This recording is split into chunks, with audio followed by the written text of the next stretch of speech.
Bien, dans le Seigneur, je vous salue dans le précieux nom de notre Seigneur Jésus-Christ.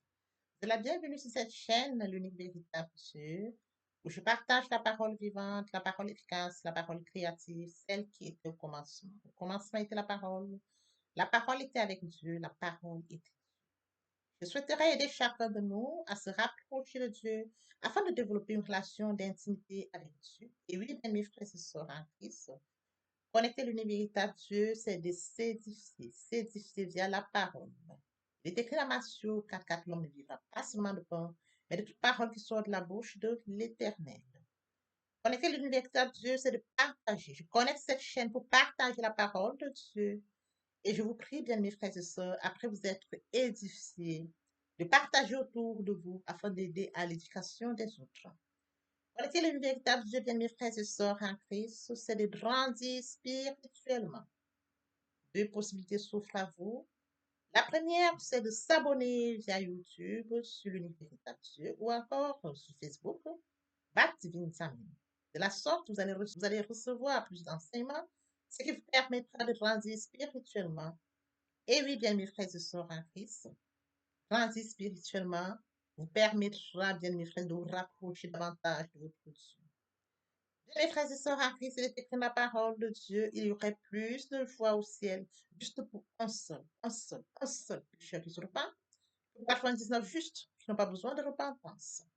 Et oui, bien mes frères et sœurs en Christ, je vous invite donc à vous joindre à moi, afin qu'ensemble nous partagions au maximum la parole de Dieu. Et sur ce, plusieurs personnes vont se repentir et se convertir. La parole touchera les vies, elle changera les vies, elle transformera les vies, elle illuminera les cœurs, elle édifiera les vies. De la sorte, nous allons inonder le ciel de joie et encore de joie. Merci, Seigneur. Bien-aimés dans le Seigneur, passons en prière. Dieu de bonté, Dieu d'amour, Dieu de miséricorde, Alpha, Oméga, je bénis ton nom ce matin, je t'élève, je t'honore, je t'élève, je t'acclame. Je célèbre ta grandeur, le Dieu qui dit la chose s'accomplit, l'unique véritable Dieu, c'est toi. Merci pour ce nouveau matin, pour ce nouveau jour. Merci pour la santé divine, la protection divine, la sécurité divine. Merci pour le souffle de vie. Comptez parmi les vivants, nous sommes infiniment reconnaissants. Esprit Saint, viens sanctifier les lieux. Dresse autour de moi un mur de feu afin d'éloigner toute influence négative qui pourrait nuire à ma prière, à la sécurise-la.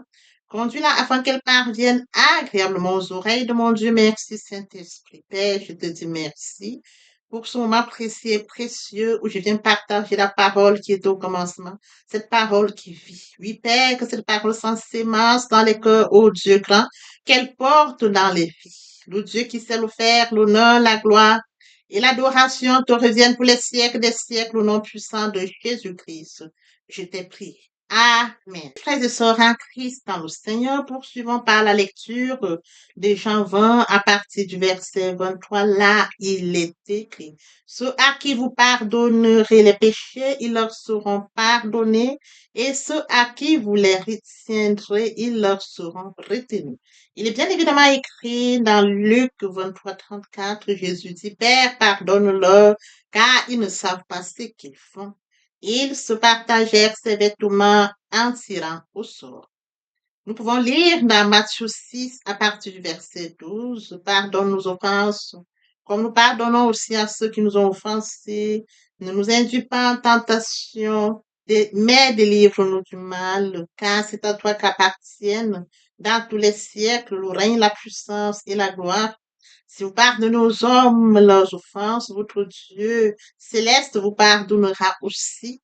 Mais si vous ne pardonnez pas aux hommes, votre Père céleste ne vous pardonnera non plus vos offenses. Permettez-moi d'aborder un point très important, celui de mourir en soi et de naître en Christ.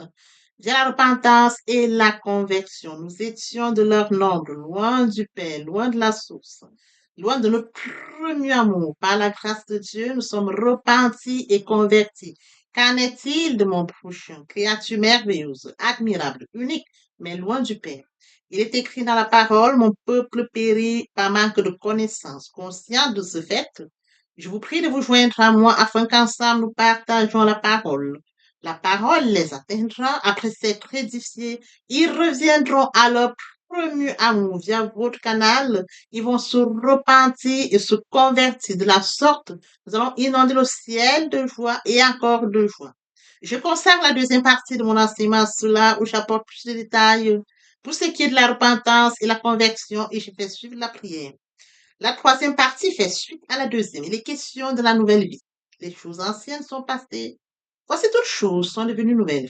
Et oui, frères et sœurs en Christ, permettez-moi de rebondir aux thématiques que nous avions déjà abordées. En début d'année, nous avons parlé de la méditation. Conscient de ce fait, du fait que Dieu a un calendrier pour notre vie, du fait qu'il nous a fait créatures merveilleuses, admirables, uniques, du fait que Dieu nous aime et détient la mission pour laquelle il nous a créés. Oui, frères et sœurs en Christ, nous nous rapprochons de notre Créateur. Via la méditation, nous allons chercher le Dieu qui nous a aimés le plus. Et pendant la méditation, nous recevons la parole par la foi. De la deuxième thématique que nous avions partagée. Au fur et à mesure que nous allons donc développer cette relation d'intimité avec Dieu, oui, frères et sœurs, nous mettons en application l'amour de Dieu. De la thématique qui suivait. Pendant la période pascale, Christ est mort à la croix de Golgotha. Le troisième jour, il est ressuscité. Et oui, frère, il a dit, Père, pardonne-leur car ils ne savent pas ce qu'ils font. Oui, frères et sœurs en Christ, tout est accompli. L'œuvre de la croix ne doit pas être vaine. Oui, frères et sœurs en Christ, d'où notre enseignement, où nous avons partagé la puissance de la résurrection. Nous avons suivi par le nom de Jésus. Oui, frères et sœurs en Christ, nous avons touché le nom de Jésus, qui est pour nous un nom très précieux. Nous allons en prière, nous allons toujours prier au nom de Jésus-Christ. Nous appuyons sur ce nom-là. Frères et sœurs en Christ, nous allons vers Dieu dans l'humilité, d'où cette thématique qui suivait aussi. Et lorsque nous vivons en communion avec lui. Oui, frères et sœurs en Christ, vivre en communion avec lui, frères et sœurs en Christ, nous développons encore cette vie, la vie de sainteté, d'où la thématique sur la sanctification. Vous serez saints car je suis saint. Frères et sœurs en Christ, pendant la Pentecôte, nous avions donc touché le Saint-Esprit. Alors, frères et sœurs en Christ, le Saint-Esprit se manifeste en nous, comme mentionné dans la parole de Dieu. Ne savez-vous pas que votre corps est le temple du Saint-Esprit? Votre corps est le temple du Saint-Esprit. Il est question de comprendre que l'Esprit Saint habite en nous. Alors, à partir du moment où l'Esprit Saint habite en nous, frères et sœurs en Christ, l'Esprit Saint prend le total contrôle et l'Esprit Saint nous instruit, il nous inspire, il nous enseigne, il nous corrige. Oui, frères et sœurs en Christ, nous n'avons plus la capacité, mais c'est le Saint-Esprit qui nous dirige. D'où cette thématique, le Saint-Esprit. Comment vivre dans la sanctification. La sanctification s'opère par le Saint-Esprit. Vive, frères et sœurs en Christ. Il est écrit dans Romains 15, 16, d'être ministre de Jésus-Christ parmi les païens, m'acquittant du divin service de l'évangile de Dieu, afin que les païens lui soient une offrande agréable, étant sanctifiés par le Saint-Esprit. Voyez-vous, le Saint-Esprit sanctifie. Nous pouvons bien évidemment écrire dans 1 Corinthiens 6, 11, et c'est là ce que vous étiez quelques-uns de vous. Mais vous aviez été lavés, mais vous aviez été sanctifiés, mais vous avez été justifiés au nom du Seigneur Jésus-Christ par l'Esprit de notre Dieu. Nous étions de leur nom. Nous étions comme eux, loin du Père, loin de la source, loin de notre premier amour. Mais par la grâce de Dieu, nous avions été lavés, nous avions été sanctifiés, nous avions été justifiés au nom du Seigneur Jésus-Christ et par l'Esprit de notre Dieu. Frères et sœurs en Christ, notre sanctification n'est pas encore achevée. Nous devons continuer à nous purifier de toute souillure de la chair et de l'esprit jusqu'à l'avènement de Jésus-Christ. Oui, frères et sœurs, aujourd'hui, nous allons donc toucher cette thématique très importante, le pardon. Et oui, frères et sœurs en Christ, le pardon est très important en ce sens que lorsque nous vivons dans la société ou encore là où nous vivons, oui, frères et sœurs en Christ, l'amertume découle de quoi? Nous sommes offensés, nous avions offensé, nous cumulons les péchés. Oui, frères et sœurs en Christ, nous avions offensé et nous en voulons aux autres. On nous a offensés, frères et sœurs en Christ, nous gardons dans. Voilà pourquoi je viens ce jour partager cette thématique parce que les autres qui suivront, frères et sœurs, la thématique qui suivra est très importante. Il faut toucher celle-ci qui porte sur le pardon. Alors, ce matin, nous allons donc toucher cette thématique qui porte sur le pardon, le point par la lecture de Romains 8:1. Il n'y a donc maintenant aucune condamnation pour ceux qui sont en Jésus-Christ. Il est bien évidemment écrit dans 1 Timothée 1:16, mais j'ai obtenu miséricorde afin que Jésus-Christ fit voir à moi le premier toute sa longanimité pour que je servisse d'exemple à ceux qui croiraient en lui pour la vie éternelle. Frères et sœurs en Christ dans le Seigneur, aujourd'hui nous allons partager notre enseignement intitulé le pardon, le point qui retient notre attention ce matin, une question importante, comment pardonner à quelqu'un. Et oui, frères et sœurs en Christ dans le Seigneur, nous allons aborder les réponses à cette question. La liste ne sera pas exhaustive. Les points sur lesquels nous allons nous attarder nous permettront, frères et sœurs en Christ, de comprendre, frères et sœurs en Christ, comment pardonner à quelqu'un. Nous avions été pardonnés. Père, pardonne-leur car ils ne savent pas ce qu'ils font. Il est très important pour nous, oui, frères et sœurs en Christ, vu l'œuvre de la croix, de pardonner à ceux qui nous ont offensés. Premier point, frères et sœurs, se souvenir de ce que le pardon implique. Et oui, frères et sœurs en Christ, ce n'est pas fermer les yeux sur la faute, ni faire comme si de rien n'était. Non, c'est simplement ne plus tenir compte de ce qui s'est passé. Oui, frères et sœurs en Christ, c'est de comprendre que mon prochain m'a offensé, c'est de comprendre que mon prochain a commis une faute à mon égard. Oui, frères et sœurs, mon prochain est endetté par rapport à ce qu'il m'a fait. C'est de comprendre que, frères et sœurs en Christ, je dois le libérer. Je lui accorde le pardon. Oui, frères et sœurs en Christ, je ne dois pas le retenir. Je dois libérer mon prochain. Quand je libère mon prochain, je me libère.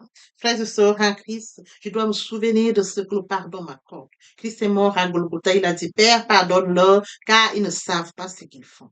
Je me souviens, frères et sœurs en Christ, lorsque nous pardonnons, des fleuves d'eau vive coulent en nous. Je me souviens, frères et sœurs, de l'amour qui a été manifesté à la croix de Golgotha. Je manifeste l'amour à l'égard de mon frère. Oui, frères et sœurs en Christ. Je me souviens, frères et sœurs en Christ, plus je pardonne mon prochain, ma relation d'intimité avec Dieu grandit. Elle n'est pas affectée. Elle ne subit pas. Oui, frères et sœurs, garder une relation d'intimité avec Dieu, c'est très important. Je pardonne mon prochain, je suis la première à être libérée. C'est très important que nous puissions comprendre cela. Tu aimeras ton prochain comme toi-même. Alors, comme premier point, comme je l'ai mentionné, se souvenir de ce que le pardon, frères et sœurs, implique. Alors, nous allons poursuivre dans la même lancée. Deuxième point, réfléchir au bienfait du pardon. Qu'est-ce qu'elle m'apporte? Le pardon m'apporte quoi? Frères et sœurs en Christ, c'est de laisser de côté la colère, de laisser de côté le ressentiment nous permettra de rester calme, d'avoir une meilleure santé et d'être plus heureux. Je pardonne, je suis libéré. Je pardonne, je suis heureuse. Je pardonne, je ne suis pas affectée. Mon cœur est libéré. Je pardonne, j'ai ma bonne relation avec Dieu. Je pardonne, frères et sœurs en Christ. Mon cœur est libéré. Des fleuves d'eau vive coulent en moi. Il est écrit dans Proverbe 14, 30, 31. Un cœur calme est la vie du corps, mais l'envie est la carie des os. Opprimer le pauvre, c'est outrager celui qui l'a fait. Mais avoir pitié de l'innocent, de l'indigent, c'est l'honorer. Plus important encore, pardonner aux autres est indispensable pour que Dieu pardonne vos propres péchés. Nous sommes heureux lorsque nous sommes pardonnés. Oui, frères et sœurs en Christ, le plus longtemps que le plus longtemps que nous pardonnons, notre cœur est calme. Et le cœur est la vie du corps. Dieu regarde à ce cœur. Conscient que ce cœur sera calme, ce cœur sera libéré. Oui, frères et sœurs en Christ, ce cœur sera sa santé. Les fleuves vifs couleront. Ah oui, frères et sœurs en Christ, le pardon m'apporte plus. Oui, frères et sœurs, dans Hébreux 5:9, heureux ceux qui procurent la paix, car ils seront appelés fils de Dieu. Je libère le pardon, je suis en paix. Je libère le pardon, j'ai la joie dans mon cœur. Mon cœur est inondé de joie. Je libère le pardon, frères et sœurs, à qui j'accorde le pardon. J'ai l'amour que je manifeste en accordant le pardon. Ma relation d'intimité avec Dieu n'est pas affectée. Oui, frères et sœurs, il est très important de garder sa relation d'intimité avec Dieu. Comme troisième point, frères et sœurs en Christ, être compréhensif. Nous sommes tous imparfaits. Oui, frères et sœurs, comme mentionné dans Jacques 3:2, nous bronchons tous de plusieurs manières. Si quelqu'un ne bronche point en parole, c'est un homme parfait, capable de tenir tout son corps en bride. Il est bien évidemment écrit dans Matthieu 7:12, tout ce que vous voulez que les hommes fassent pour vous, faites-le de même pour eux, car c'est la loi des prophètes. Nous sommes imparfaits. Je suis compréhensible. Je comprends que je suis imparfaite autant que mon prochain est. J'ai péché comme il a péché. Oui, frères et sœurs en Christ, je comprends que je suis pécheur. Mon prochain est pécheur. Je le comprends. À partir du moment où j'ai cette compréhension, oui, frères et sœurs en Christ, je pardonne. Comme quatrième point, être raisonnable. Oui, frères et sœurs en Christ, quand notre sujet de plainte est mineur, nous pouvons appliquer ce conseil, continuer à vous supporter les uns les autres. De supporter mon prochain, de comprendre qu'il n'a pas péché. Comme mentionné dans Colossiens 3, 14, 13, 14, supportez-vous les uns les autres, et si l'un a sujet de se plaindre de l'autre, pardonnez-vous réciproquement. De même, Christ vous a pardonné, pardonnez-vous aussi. Je regarde à l'œuvre de la croix, je regarde Christ qui nous a pardonné. Dieu a tant aimé le monde qu'il a donné son Fils unique, unique. Il a donné le Fils unique afin que quiconque croise en lui ne périsse point, mais qu'il ait la vie éternelle. Quel amour! Je regarde l'œuvre de la croix, l'amour manifesté à l'œuvre de la croix. Je pardonne. Oui, frères et sœurs en Christ, je suis raisonnable, je pardonne. J'ai été pardonné, je pardonne. Comme point qui suit, agir rapidement.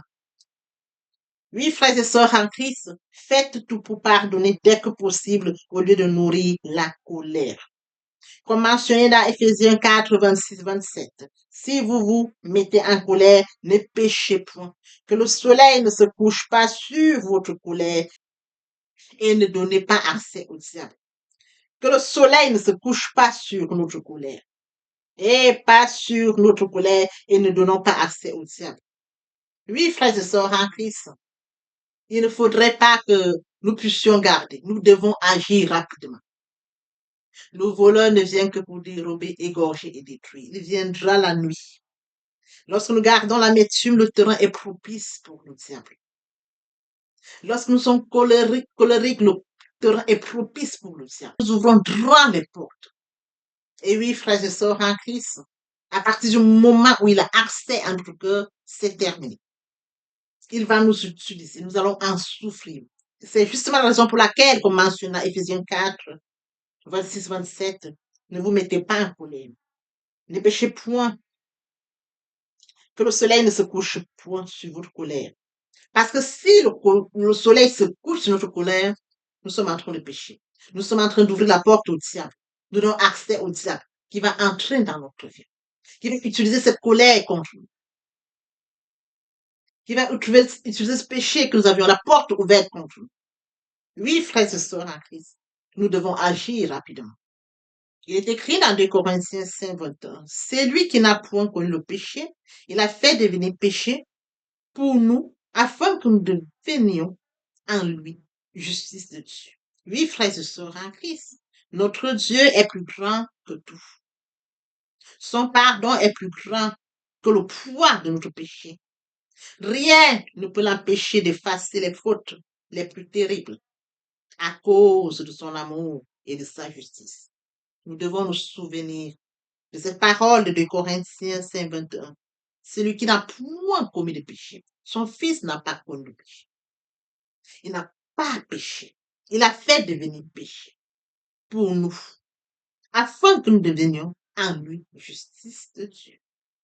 Je t'aime, papa, je t'aime, oh, papa, je t'aime. Tu es mon papa.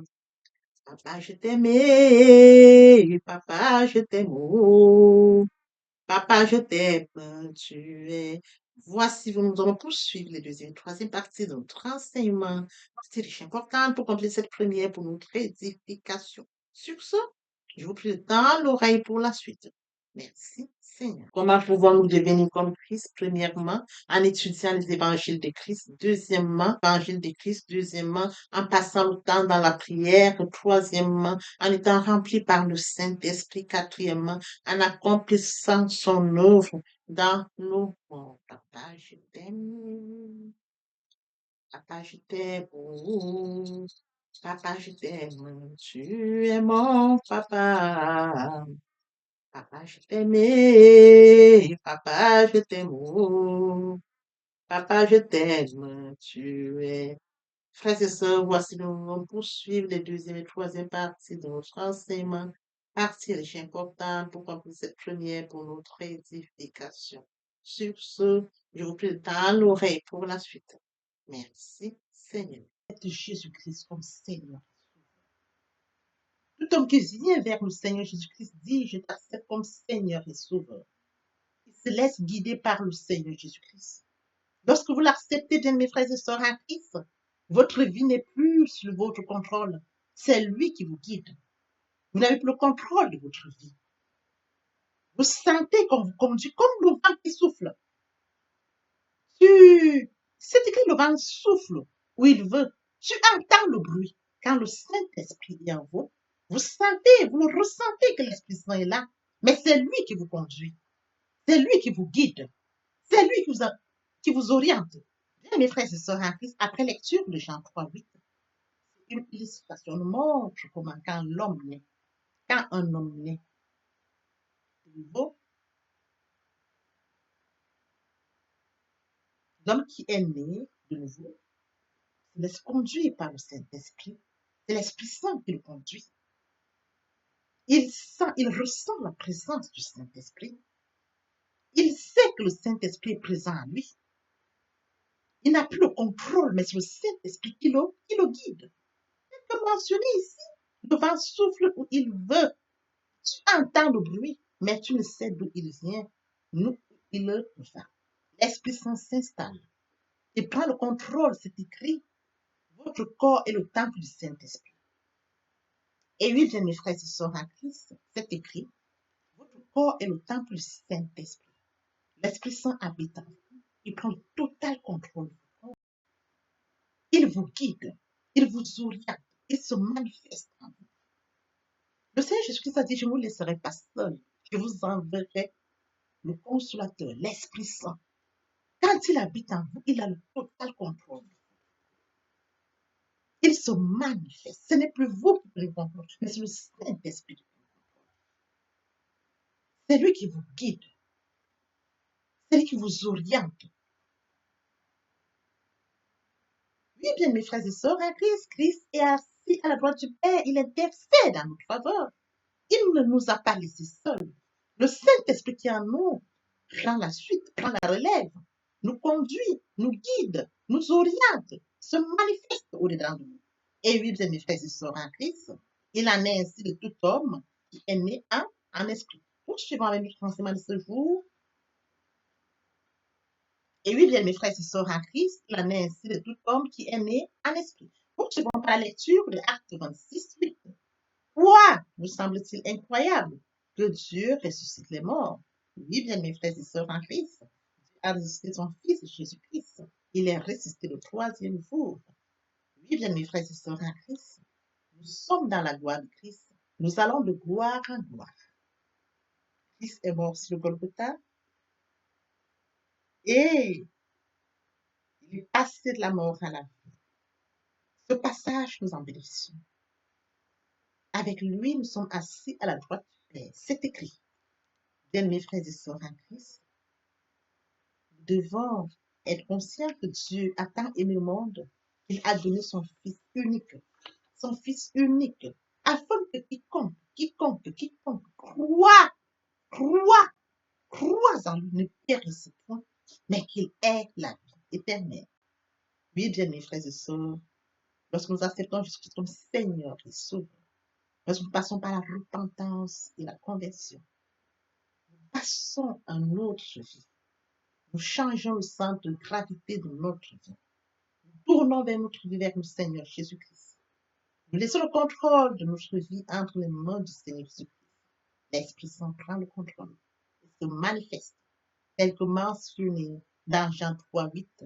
Le vent souffle où il veut, et tu entends le bruit, mais tu ne sais d'où il vient, ni d'où il va. Il en est ainsi de tout homme qui est né de l'Esprit. L'herbe sèche, la fleur tombe. Il en est ainsi de tout homme qui est né de l'Esprit.